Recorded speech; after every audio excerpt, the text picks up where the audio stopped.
किल्ले दातेगडास भेट देण्यासाठी आपण पुण्याहून येत असाल तर पुणे सातारा उंबरज फाट्यापासून पाटण असा प्रवास करावा लागतो आणि जर कोल्हापूरवरून येत असाल तर कोल्हापूर कराड पाटण असा प्रवास करावा लागतो, जो मी आता करतोय. आजची दुर्ग भ्रमंती मी माझ्या कारनेच करतोय. साधारण 2-2.5 तासात आपण पाटणला पोहोचतो.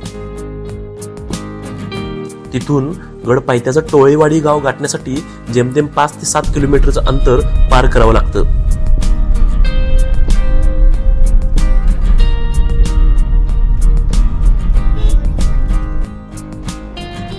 टोळेवाडी गाव पार करताच या छोट्याशा हॉटेल जवळून किल्ल्याकडे जाणारा मार्ग आहे.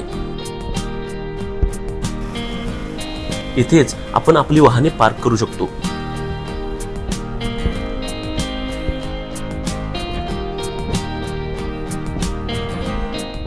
नमस्कार मित्रांनो, जय शिवराय. मी विशाल साळवी पुन्हा एकदा स्वागत करतो तुमचं मराठी फॅक्टरमध्ये.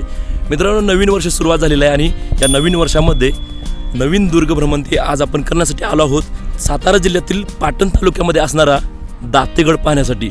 मित्रांनो, काल संध्याकाळपासून माझा घसा थोडासा बसलेला आहे, पण समजून घ्या माझा आवाज स्पष्टपणे जात नाही आहे, पण मी नक्कीच ट्राय करेन तुम्हाला हा किल्ला दाखवण्यासाठी.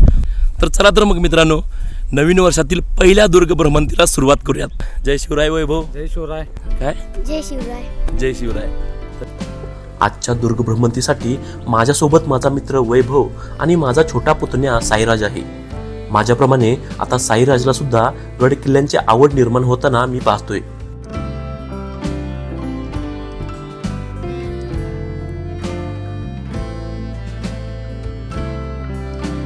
किल्ल्याची चढाई अगदी सोपी आहे. अगदी 10-15 मिनिटात निसर्गाने वेढलेल्या या किल्ल्याच्या गडमाथ्यावर आपण पोहोचतो.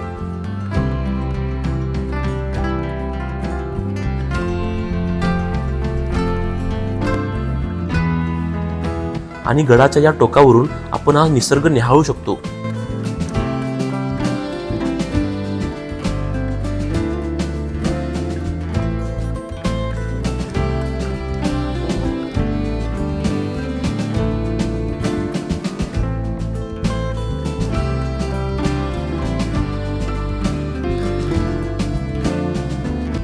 किल्ल्यावर अतिरिक्त झाडी गवत वाढू नये म्हणून लावलेल्या आगीने किल्ला मात्र काळा ठिक्कर पडला आहे.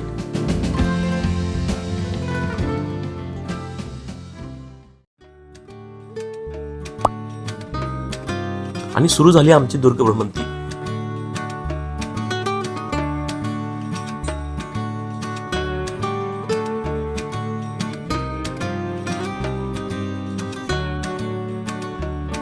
काही अंतर पुढे आल्यावर काहीसा लपलेला असा हा किल्ल्याचा प्रमुख दरवाजा दिसून येतो.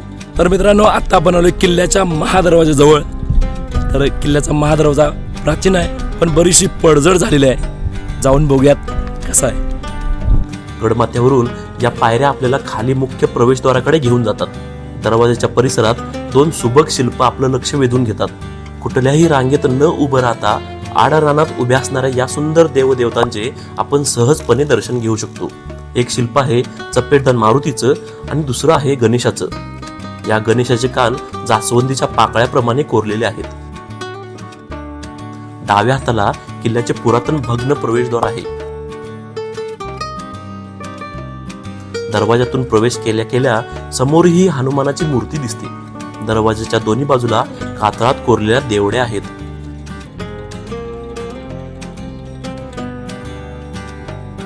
दरवाजातून खाली आल्यावर उजव्या हाताला कातळात कोरलेली एक गुफा पाहायला मिळते.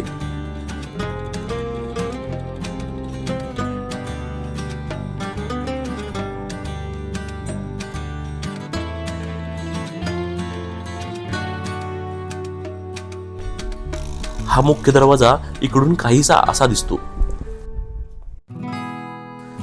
किल्ल्याच्या मुख्य दरवाजातून फार सुंदर नजारा पाहायला मिळतो.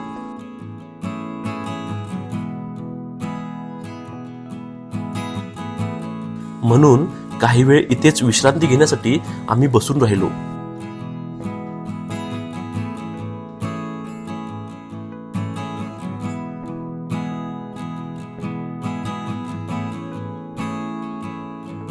हा किल्ला शिवपूर्वकालीन आहे.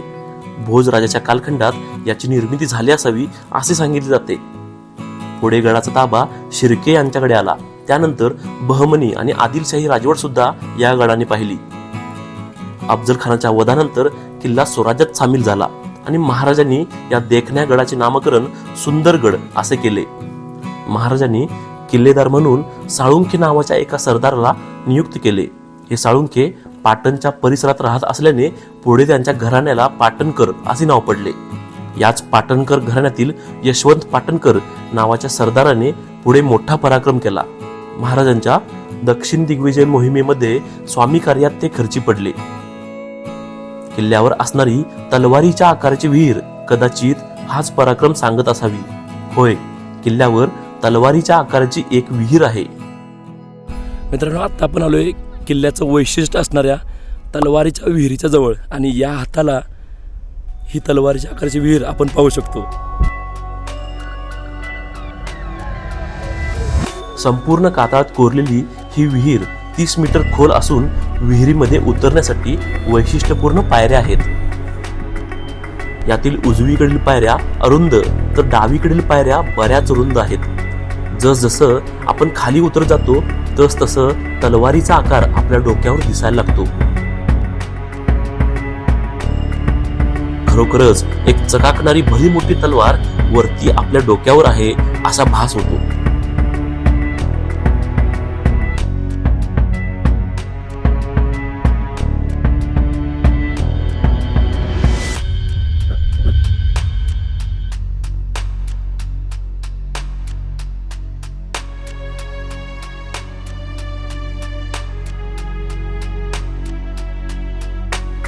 आकाशातून पाहिली तर ही विहीर काहीशी अशी दिसते.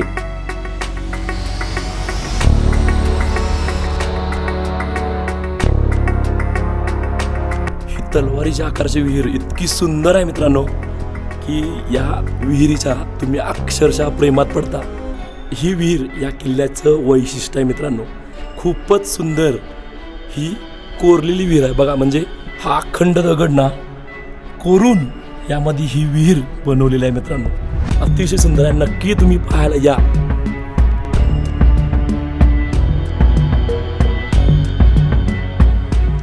विहिरीच्या तळाशी थोडं पाणी आहे, पण ते पिण्यायोग्य नाही. इथेच डाव्या हाताला एक कातळ कोरीव गुफा आहे.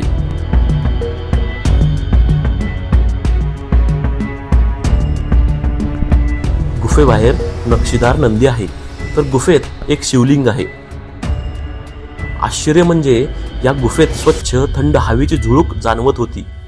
बाहेर पडणार तोच वैभवने हवा कुठून येते याचा शोध लावलाच. बघा, इथून हवा येते, आतमधून हवा येते, गार हवा येत आहे. खरंच रे. महादेवाचं दर्शन घेऊन आम्ही पोचलो किल्ल्याच्या दक्षिण टोकावर.